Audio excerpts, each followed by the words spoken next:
entièrement sur la vie des esclaves ici en Guadeloupe et que le processus qui a conduit à l'arrivée de ces archives-là sont ailleurs, si j'ai bien compris. C'est-à-dire toutes les archives qui concernent le départ, l'arrivée se trouvent ailleurs. Tout à fait. Je ne sais pas.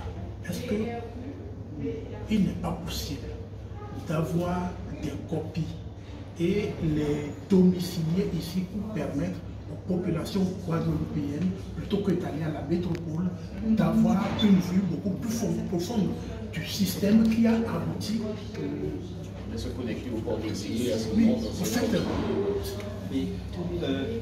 si vous voulez, j'allais dire que c'est déjà quand même le cas.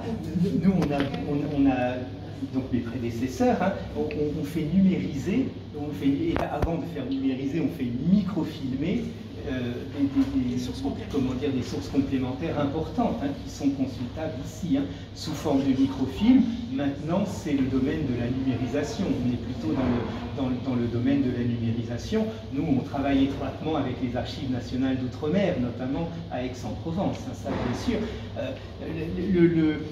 L'avantage de la numérisation, c'est qu'effectivement, ce que je disais, c'était des salles de lecture virtuelles qui apparaissent.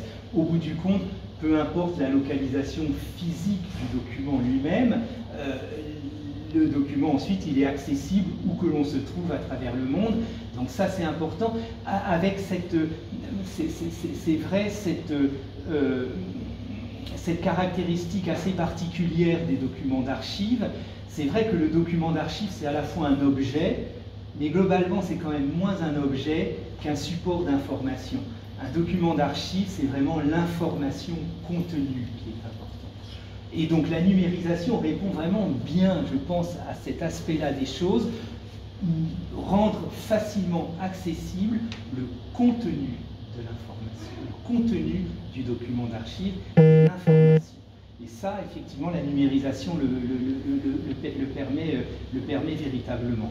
Donc c'est des opérations qui existent déjà en quelque sorte, qui peuvent se développer bien évidemment, et notamment parce que c'est vrai que nous on a un aspect un peu centré sur les archives françaises, mais il y a les archives étrangères qui sont très importantes.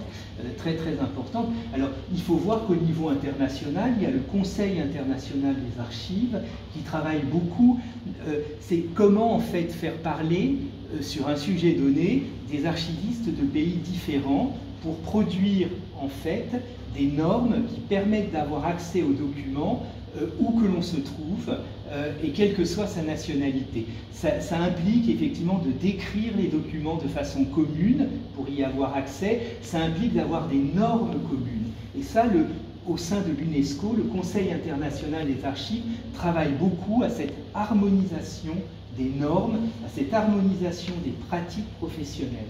Des pratiques professionnelles.